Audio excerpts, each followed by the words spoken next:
रात के अंधेरे में एक कब्र खोदी जाती है, एक बार नहीं बल्कि 2 बार, और उस कब्र से जो लाश बाहर आती है वो अपने साथ लेकर आती है बिहार की सियासत का सबसे घिनौना, सबसे काला सच। एक ऐसा सच जिसे छिपाने के लिए 1-2 नहीं बल्कि पूरे के पूरे 44 विधायकों और 2 मंत्रियों ने मुख्यमंत्री तक को सरेआम धमकी दे डाली। जांच रोकिए वरना आज ही सरकार गिरा देंगे।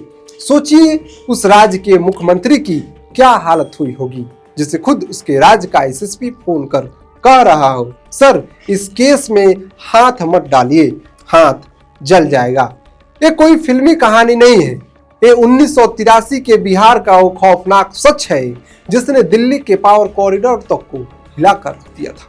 एक बेहद खूबसूरत लड़की, दर्जनों सफेदपोश नेता, ब्लैकमेल, सेक्स, जहर और एक हाई प्रोफाइल मर्डर।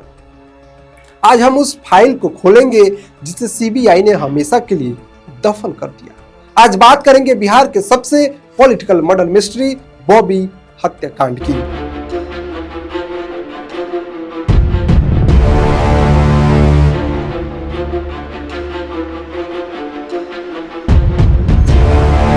आठ मई 1983 रविवार का दिन बिहार विधान परिषद की तत्कालीन उप सभापति राजेश्वरी सरोज दास पटना के आवास पर सब कुछ जो है उनके आवास पर सब कुछ शांत था।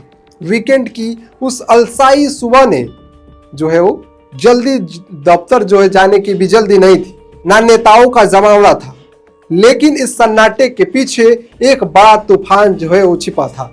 पिछली रात यानी शनिवार की शाम को राजेश्वरी सरोज दास की दत्तक पुत्री यानी एडॉप्टेड डॉटर श्वेत निशा त्रिवेदी, जिस घर में बेबी और बाहर की दुनिया में बॉबी के नाम से जानती थी, वीकेंड एंजॉय करने निकली थी। रात काफी बीत चुकी थी। जब वो घर लौटी, घर आते ही बॉबी जो है वो तड़पने लगती है। उसके पेट में असहनीय दर्द हुआ और वो खून की उल्टियां करने लगी। आनंद फानन में उससे पटना मेडिकल कॉलेज यानी पीएमसीएच ले जाया गया। जांच हुई, दवा दी गई और उसे जो है घर वापस लाया गया, लेकिन घर लौटते ही उसकी जो है मौत हो गई। चूंकि राजेश्वरी सरोज दास ईसाई धर्म मानती थी, इसलिए बिना पुलिस को इतला किए, बिना कोई शोर शराबा किए बॉबी के शव को जो है चुपचाप तरीके से जो है पटना के एक कब्रिस्तान में दफना दिया गया। नेताओं ने चैन की सांस ली, लगा कि राज हमेशा के लिए दफन हो गया, लेकिन नियति को कुछ और ही मंजूर था। तारीख आई 11 मई 1983। पटना के 2 लीडिंग अखबारों में से जो है 2 लीडिंग अखबार ने जो है पहले पन्ने पर ही एक छोटी सी लेकिन विस्फोटक खबर छापी। शीर्षक था बॉबी की संदिग्ध स्थिति में मौत, लाश को कहीं छिपाया गया। एक अखबार ने लिखा कि वासना के व्यापारी कौन। हैरानी की बात यह थी कि ना सचिवालय थाने में कोई एफआईआर थी, ना ही कोई किसी शिकायत किसी ने कोई शिकायत की थी। लेकिन पटना के तत्कालीन एसएसपी किशोर कुणाल, जो बाद में एक लेजेंडरी आईपीएस अधिकारी बने, जिन्होंने इस खबर को पढ़ लिया था। सचिवालय थाने में अननेचुरल डेथ का केस दर्ज हुआ।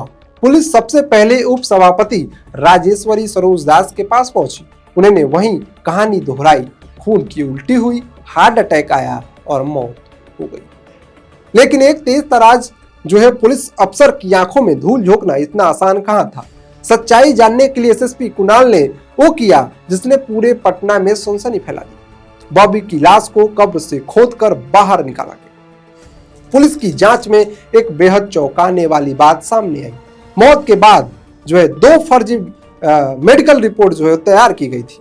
पहली रिपोर्ट थी मौत की वजह ओवर ब्लीडिंग यानी अत्यधिक खून बहना, उसमें बताया गया था, और ये जो रिपोर्ट थी वो सुबह 4 बजे आई थी। दूसरी रिपोर्ट जो है वो 4:30 बजे आई और उसमें जो मौत की वजह थी हार्ट अटैक थी। एक ही लड़की, एक ही मौत, लेकिन 2 अलग अलग कारण। ये कैसे संभव था?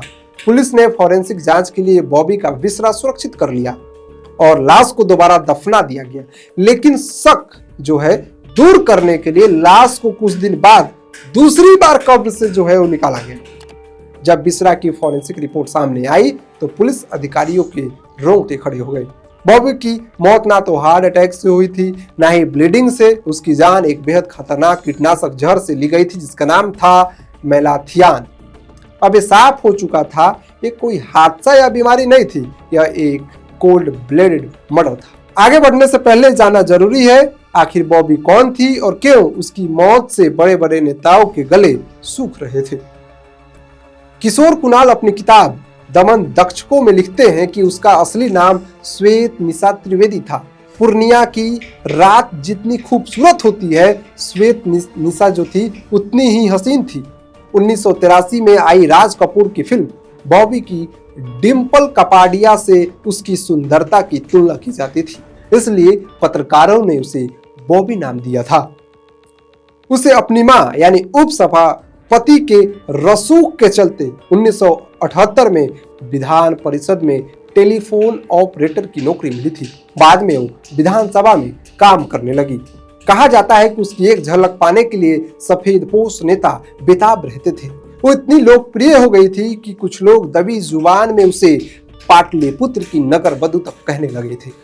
कई विधायक और मंत्री उसके हुस्न के इस कदर दीवाने थे कि वो अपने पूरे महीने का यात्रा भत्ता इनाम के तौर पर उस पर लुटा देते थे।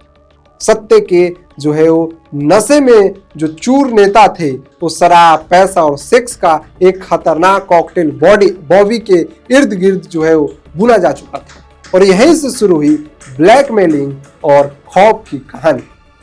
कहा जाता है कि हत्या से पहले बॉबी के पास कुछ बड़े नेताओं के आपत्तिजनक जो है पत्र और तस्वीरें थी। बिसरा रिपोर्ट में जहर की पुष्टि होने के बाद पुलिस ने राजेश्वरी सरोज दास के जो है आउट हाउस में काम करने वाले 2 कर्मचारियों को उठाया। उन्होंने जो राज उगला उसने एसएसपी किशोर कुणाल को भी चौंका दिया।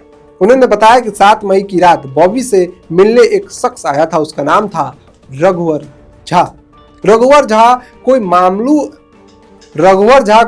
मामूली आदमी नहीं था। वो उस वक्त के विधान परिषद के स्पीकर और कांग्रेस के दिग्गज नेता राधानंदन झा का बेटा था। 1.5 महीने पहले बॉबी का रघुवर के साथ भारी झगड़ा भी हुआ था। सच उगलवाने के लिए एसएसपी किशोर कुणाल खुद उपसभापति राजेश्वरी सरोज दास के पास पहुंचे। उन्होंने भावुक होते हुए कहा, मैडम आपकी बेटी को न्याय मिले, इसके लिए इस बुढ़ापे पे जो है सच तो बोलिए। राजेश्वरी भावुक हो गई और उन्होंने पूरी कहानी बयां कर दी। उन्होंने बताया कि कैसे रघुवर झा ने दवा दी, कैसे नकली डॉक्टर आया और कैसे फर्जी पोस्टमार्टम रिपोर्ट बनाई। लेकिन उन्हें नहीं पता था कि कुणाल ने उनकी कुर्सी के नीचे एक टेप रिकॉर्डर छिपा रखा था। पूरा कबूलनामा रिकॉर्ड हो चुका था। 28 मई 1983 को राजेश्वरी ने मजिस्ट्रेट के सामने भी यही बयान दिया। केस 100% फुल प्रूफ हो चुका था। पुलिस लगभग 40 नेताओं के नाम अपनी डायरी में जो है वो दर्ज कर चुकी थी। अरेस्ट वारंट जो है वो तैयार थे। लेकिन जैसे ही स्पीकर के बेटे और 40 अन्य विधायकों मंत्रियों की गर्दन तक पुलिस के हाथ पहुंचे, बिहार की राजनीति में भूचाल आ गया। उस समय के तत्कालीन डीजीपी ने बिहार पुलिस को गिरफ्तारी से रोक दिया। कहा गया कि जब तक फुल प्रूफ साक्ष्य ना हो बड़े नेताओं पर हाथ मत डालिए। लेकिन एसएसपी कुणाल अड़ गए। तभी एक दिन तत्कालीन मुख्यमंत्री डॉक्टर जगन्नाथ मिश्रा का जो है वो फोन आया। एसएसपी किशोर कुणाल को जो है वो फोन आया। सीएम साहब ने उधर से बोला, बॉबी केस में क्या हो रहा है। एसएसपी किशोर कुणाल का वो ऐतिहासिक जवाब भी सुनिए। सर, अन्य मामले में आपकी छवि चाहे जैसी हो, इस मामले में आप बेदाग हैं। इस केस में हाथ मत डालिए, नहीं तो हाथ जल जाएगा। सीएम ने फोन रख दिया। लेकिन इसके तुरंत बाद 44 विधायक और 2 मंत्री सीधे सीएम हाउस पहुंच गए। उन्होंने अल्टीमेटम दे दिया, अगर यह केस बिहार पुलिस से लेकर सीबीआई को नहीं दिया गया तो जो है हम आज ही आपकी जो है वो सरकार ही गिरा देंगे। कई विधायक तो भागकर दिल्ली आलाकमान इंदिरा गांधी के दरबार में पहुंच गए। अगर यह केस खुला तो इनके नेताओं के चरित्र पर एक ऐसा दाग लगेगा कि कांग्रेस में जो है बिहार में जो है कांग्रेस की सरकार जो है वो चुनाव ही नहीं जीत पाएगी। विपक्ष के नेता कर्पूरी ठाकुर भी हल्ला मचा रहे थे। सरकार पर इतना दबाव बढ़ा कि पुलिस के अरेस्ट वारंट जारी होने से ठीक पहले 24 मई 1983 को यह केस सीबीआई को ट्रांसफर कर दिया गया। सीबीआई की एंट्री होते ही जादू हो गया।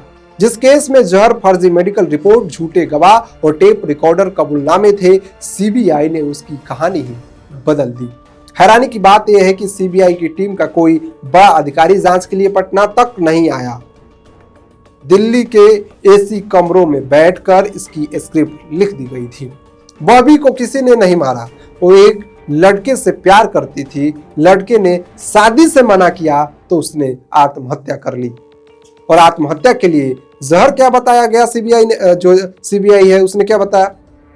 सीबीआई ने कोर्ट में कहा कि उसने सेंसेबल नाम की जो है वो दवा ली थी। मेडिकल एक्सपर्ट और डॉक्टर चीख चीख कर कहते रहे कि सेंसेबल जो कब्ज की जो है कब्ज को दूर करने की जो है दवा है, इसे 100 गोलियां भी लोग खा ले तो मौत नहीं हो सकती। लेकिन सीबीआई ने इसी बेतुकी थ्योरी को कोर्ट में पेश कर दिया। रघुवर झा को क्लीन चिट मिल गई। और तो और मृतिका की मां जो राजेश्वरी सरोज दास थी, सबूत मिटाने और खत जलाने का दोषी ठहरा दिया गया उनको, अपनी ही मां को। पीआईएल यानी जनहित याचिका का दौर नहीं था। कुछ लोगों ने अपील की, लेकिन कोर्ट ने कहा कि इस मामले में पीड़ित परिवार या सरकार ही जो है वो अपील कर सकती है, और दोनों ही पीछे हट चुके थे। इस तरह कोर्ट ने सीबीआई की रिपोर्ट मान ली और केस हमेशा के लिए बंद हो गया। बॉबी की फाइल तो बंद हो गई, लेकिन जिन नेताओं ने अपना दामन बचाने के लिए सरकार को दांव पर लगाया था, उन्हें भी इसकी कीमत चुकानी पड़ी। इस घटना के महज 3 महीने बाद 14 अगस्त 1983 को मुख्यमंत्री डॉक्टर जगन्नाथ मिश्रा को अपनी कुर्सी जो है वो गंवानी पड़ी। कांग्रेस हाईकमान ने उन्हें हटाकर चंद्रशेखर सिंह को बिहार का नया मुख्यमंत्री भी बना दिया। ईमानदार आईपीएस किशोर कुणाल का भी कुछ समय बाद पटना से ट्रांसफर हो गया।